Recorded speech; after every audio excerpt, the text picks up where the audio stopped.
ಎಲ್ರಿಗೂ ನಮಸ್ಕಾರ. ಚಿತ್ರದುರ್ಗದ ರೇಣುಕಾಸ್ವಾಮಿ ಕೊಲೆ ಪ್ರಕರಣಕ್ಕೆ ಸಂಬಂಧಿಸಿದಂತೆ ದರ್ಶನ್ ಹಾಗೂ ಅವರ ಗ್ಯಾಂಗ್ ಅನ್ನು ಪೊಲೀಸರು ಬಂಧಿಸಿದ್ದಾರೆ.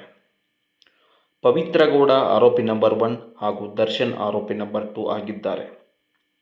ದರ್ಶನ್ ಹಾಗೂ ಪವಿತ್ರ ಗೌಡ ಸೇರಿದ ಒಟ್ಟು 13 ಆರೋಪಿಗಳನ್ನು ಬಂಧಿಸಿ ಕೋರ್ಟ್ ಮುಂದೆ ಹಾಜರುಪಡಿಸಲಾಗಿದೆ.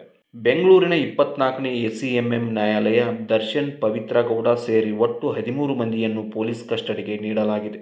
ಪವಿತ್ರ ಗೌಡಗೆ ಅಶ್ಲೀಲ ಸಂದೇಶ ನೀಡಿದ ಅನ್ನೋ ಕಾರಣಕ್ಕೆ ರೇಣುಕಾಸ್ವಾಮಿಯನ್ನು ಬೆಂಗಳೂರಿಗೆ ಕರೆಸಿಕೊಂಡು ಕೊಲೆ ಮಾಡಿದ್ದಾರೆ ಎನ್ನುವ ಆರೋಪ ಈ 13 ಮಂದಿಯ ಮೇಲಿದೆ. ಇನ್ನು ಪೊಲೀಸರು ಹೆಚ್ಚಿನ ವಿಚಾರಣೆ ಮಾಡಿದ ಬಳಿಕ ಅಸಲಿ ದರ್ಶನ್ ಈ ಪ್ರಕರಣದಲ್ಲಿ ಭಾಗಿಯಾಗಿದ್ದಾರಾ ಇಲ್ವಾ ಅನ್ನೋದು ಗೊತ್ತಾಗಲಿದೆ. ಆದರೆ ರೇಣುಕಾಸ್ವಾಮಿ ಕೊಲೆ ಪ್ರಕರಣದಲ್ಲಿ ದರ್ಶನ್ ಸಿಕ್ಕಿಬಿದ್ದಿದ್ದು ಹೇಗೆ? ಇದೇ ಒಂದು ಇಂಟ್ರೆಸ್ಟಿಂಗ್ ಸ್ಟೋರಿ. ಇಲ್ಲಿವರೆಗೂ ಮಾಧ್ಯಮಗಳು ವರದಿ ಮಾಡಿರುವ ಪ್ರಕಾರ ದರ್ಶನ್ರನ್ನು ಪೊಲೀಸರು ಬಂಧಿಸಿದ್ದು ಒಂದು ರೋಚಕ ಸಂಗತಿ. ರೇಣುಕಾಸ್ವಾಮಿ ಇನ್ಸ್ಟಾಗ್ರಾಮ್ನಲ್ಲಿ ಪವಿತ್ರ ಗೌಡಗೆ ಅಶ್ಲೀಲ ಮೆಸೇಜ್ ಕಳಿಸಿದ್ದ ಈ ವಿಚಾರವನ್ನು ಪವಿತ್ರ ಗೌಡ ದರ್ಶನ್ಗೆ ಹೇಳಿದ್ರು. ರೇಣುಕಾಸ್ವಾಮಿಯನ್ನು ಕರೆಸಿಕೊಂಡು ಬುದ್ಧಿ ಕಲಿಸುವುದಕ್ಕೆ ಮುಂದಾಗಿದ್ರು. ಈ ವೇಳೆ ಮರ್ಡರ್ ನಡೆದಿತ್ತು. ರೇಣುಕಾಸ್ವಾಮಿ ಕೊಲೆ ನಡೆದ ಬಳಿಕ ಮೃತದೇಹವನ್ನು ಕಲಾಸಿಪಾಳ್ಯದ ರಾಜಕಾಲುವೆಗೆ ಎಸೆದು ಪರಾರಿಯಾಗಿದ್ರು. ಮೃತದೇಹ ಸಿಗುತ್ತಿದ್ದಂತೆ ಪೊಲೀಸರು ತನಿಖೆ ಆರಂಭಿಸಿದ್ರು. ಇದರಿಂದ ತಮ್ಮ ಬಾಸ್ ದರ್ಶನ್ ಎಲ್ಲಿ ಸಿಕ್ಕಿ ಬೀಳ್ತಾರೋ ಅಂತ ನಂದೀಶ್, ಪವನ್ ಹಾಗೂ ನವೀನ್ ಮೂವರು ಪೊಲೀಸರಿಗೆ ಶರಣಾಗಿದ್ದರು. ಇಲ್ಲಿಗೆ ತನಿಖೆ ನಿಲ್ಲಬಹುದು ಎಂದುಕೊಂಡಿದ್ರು. ಆದರೆ ಪೊಲೀಸರಿಗೆ ಬೇರೆದ್ದೇ ಸುಳಿವು ಸಿಕ್ಕಿತ್ತು.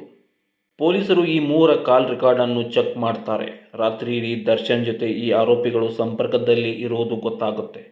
ಈ ವಿಷಯದ ಬಗ್ಗೆ ಪೊಲೀಸರು ಮತ್ತೆ ವಿಚಾರಣೆ ನಡೆಸಲು ಆರಂಭಿಸುತ್ತಾರೆ. ಮತ್ತೆ ಅದೇ ಕತೆ ಹೇಳಿದಾಗ ಮಧ್ಯರಾತ್ರಿ 2:30ರವರೆಗೂ ಆರೋಪಿಗಳಿಗೆ ಪೊಲೀಸರು ತಮ್ಮ ಸ್ಟೈಲ್ನಲ್ಲಿ ಬೆಂಡೆತ್ತುತ್ತಾರೆ. ಆಗಲೇ ಪೊಲೀಸರಿಗೆ ಟ್ರೀಟ್ಮೆಂಟ್ ತಾಳಲಾರದೆ ಆರೋಪಿ ನಂದೀಶ್ ಬಾಯಿ ಬಿಡ್ತಾನೆ. ದರ್ಶನ್ ಹಾಗೂ ಪವಿತ್ರ ಗೌಡ ಇಬ್ಬರು ಇದ್ದರು ಎಂಬ ಮಾಹಿತಿ ನೀಡ್ತಾನೆ.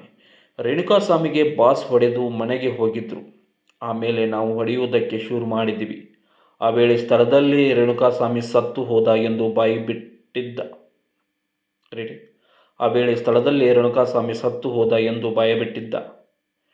ರೇಣುಕಾಸ್ವಾಮಿ ಸತ್ತು ಹೋದ ಬಳಿಕ ದರ್ಶನ್ಗೆ ಕರೆ ಮಾಡಿ ಮಾತನಾಡ್ತಾರೆ. ಈ ವೇಳೆ ದರ್ಶನ್ ಏನಾದರೂ ಮಾಡಿ ಮುಚ್ಚಿ ಹಾಕಿ ಎಂದು ದರ್ಶನ್ ಹೇಳಿದ್ರಂತೆ. ರಾತ್ರಿ ಆಗಿದ್ದರಿಂದ ಭಯದಲ್ಲಿ ಏನು ಮಾಡಬೇಕು ಅನ್ನೋ ಗೊತ್ತಾಗದೆ ಇವರು ಆ ಮೃತದೇಹವನ್ನು ಕಲಾಸಿಪಾಳ್ಯದ ರಾಜಕಾಲುವೆ ಎಸೆದು ಪರಾರಿಯಾಗಿದ್ದರು. ನಂದೀಶ್, ಪವನ್ ಹಾಗೂ ನವೀನ್ ಮೂವರನ್ನು ಇಟ್ಟುಕೊಂಡು ಪೊಲೀಸರು ತನಿಖೆ ಚುರುಕುಗೊಳಿಸುತ್ತಿದ್ದಂತೆ ದರ್ಶನ್ ಅಲರ್ಟ್ ಆಗಿದ್ದರು. ಮೊಬೈಲ್ ಸ್ವಿಚ್ ಆಫ್ ಆಗಿತ್ತು. ಮೈಸೂರಿಗೆ ಶಿಫ್ಟ್ ಆಗಿದ್ದರು. ಈ ಸಂದರ್ಭದಲ್ಲಿ ರಾಜಕಾರಣಿ ಹಾಗೂ ಸೆಲೆಬ್ರಿಟಿಗಳಿಂದ ಒತ್ತಡ ಹೇರಿಸಲು ಯತ್ನಿಸಿದ್ರು ಅನ್ನೋ ಮಾಹಿತಿ ಪೊಲೀಸ್ ವಲಯದಲ್ಲಿ ಸಿಕ್ಕಿದೆ ಎಂದು ಹಲವು ಮಾಧ್ಯಮಗಳು ವರದಿ ಮಾಡಿವೆ. ಈ ಕೇಸ್